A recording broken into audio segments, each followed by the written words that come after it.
एक कसाई था सदना। वह बहुत ईमानदार था। वो भगवान के नाम कीर्तन में मस्त रहता था। यहाँ तक कि मांस को काटते बेचते हुए भी वह भगवान नाम गुनगुनाता रहता था।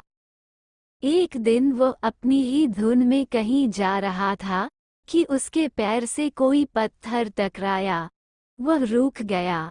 उसने देखा एक काले रंग के गोल पत्थर से उसका पैर टकरा गया है। उसने वह पत्थर उठा लिया, वह जेब में रख लिया, ये सोचकर कि यह मांस तोलने के काम आएगा। वापस आकर उसने वह पत्थर मांस के वजन को तोलने के काम में लगाया। कुछ ही दिनों में उसने समझ लिया कि यह पत्थर कोई साधारण नहीं है। जितना वजन उसको तोलना होता, पत्थर उतने वजन का ही हो जाता है। धीरे धीरे यह बात फैलने लगी कि सदना कसाई के पास वजन करने वाला पत्थर है। वह जितना चाहता है पत्थर उतना ही तोल देता है। किसी को 1 किलो मांस देना होता तो तराजू में उस पत्थर को एक तरफ डालने पर दूसरी ओर 1 किलो का मांस ही तुलता। अगर किसी को 2 किलो चाहिए हो तो वह पत्थर 2 किलो के भार जितना भारी हो जाता। इस चमत्कार के कारण उसके यहाँ लोगों की भीड़ जुटने लगी। भीड़ जुटने के साथ ही सदना की दुकान की बिक्री बढ़ गई। बात एक शुद्ध ब्राह्मण तक भी पहुंची। हालांकि वह ऐसी अशुद्ध जगह पर नहीं जाना चाहता थे जहां मांस कटता हो व बिकता हो, किंतु चमत्कारिक पत्थर को देखने की उत्सुकता उसे सदना की दुकान तक खींच लाई। दूर से खड़ा वह सदना कसाई को मीट तोलते देखने लगा। उसने देखा कि कैसे वह पत्थर हर प्रकार के वजन को बराबर तोल रहा था। ध्यान से देखने पर उसके शरीर के रोए खड़े हो गए। भीड़ के छटने के बाद ब्राह्मण सदना कसाई के पास गया। ब्राह्मण को अपनी दुकान में आया देखकर सदना कसाई प्रसन्न भी हुआ और आश्चर्यचकित भी। बड़ी नम्रता से सदना ने ब्राह्मण को बैठने के लिए स्थान दिया और पूछा कि वह उनकी क्या सेवा कर सकता है। ब्राह्मण बोला, तुम्हारे इस चमत्कारिक पत्थर को देखने के लिए ही मैं तुम्हारी दुकान पर आया हूँ। ये चमत्कारी पत्थर ही मुझे खींचकर तुम्हारी दुकान पर ले आया है।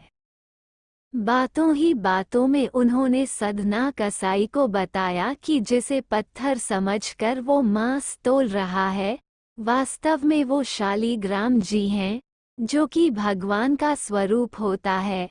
शालीग्राम जी को इस तरह गले कटे मांस के बीच में रखना व उनसे मांस तोलना बहुत बड़ा पाप है। बातों ही बातों में उन्होंने सदना कसाई को बताया कि जिसे पत्थर समझकर वो मांस तोल रहा है, वास्तव में वो शालीग्राम जी हैं, जो कि भगवान का स्वरूप होता है। शालीग्राम जी को इस तरह गले कटे मांस के बीच में रखना व उनसे मांस तोलना बहुत बड़ा पाप है। सदना बड़ी ही सरल प्रकृति का भक्त था। ब्राह्मण की बात सुनकर उसे लगा कि अनजाने में मैं तो बहुत पाप कर रहा हूँ।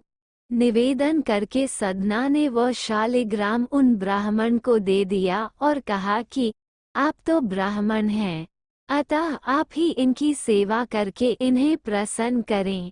मेरे योग्य कुछ सेवा हो तो मुझे अवश्य बताएं। ब्राह्मण उस शालीग्राम शिला को बहुत सम्मान से घर ले आए। घर आकर उन्होंने श्री शालीग्राम को स्नान करवाया, पंचामृत से अभिषेक किया व पूजा अर्चना आरंभ कर दी। कुछ दिन ही बीते थे कि उन ब्राह्मण के स्वप्न में श्री शालीग्राम जी आए व कहा, हे ब्राह्मण, मैं तुम्हारी सेवा से प्रसन्न हूँ, किंतु तुम मुझे उसी कसाई के पास छोड़ आओ। स्वप्न में ही ब्राह्मण ने कारण पूछा तो उत्तर मिला कि तुम मेरी अर्चना पूजा करते हो, मुझे अच्छा लगता है, परंतु जो भक्त मेरे नाम का गुणगान कीर्तन करते रहते हैं, उनको मैं अपने आप को भी बेच देता हूँ। सदना तुम्हारी तरह मेरा पूजा नहीं करता है, परंतु वो हर समय मेरा नाम गुनगुनाता रहता है, जो कि मुझे अच्छा लगता है। इसलिए तो मैं उसके पास गया था। ब्राह्मण अगले दिन ही सदना कसाई के पास गया व उनको प्रणाम करके सारी बात बताई व श्री शालिग्राम जी को उन्हें सौंप दिया। ब्राह्मण की बात सुनकर सदना कसाई की आंखों में आंसू आ गए।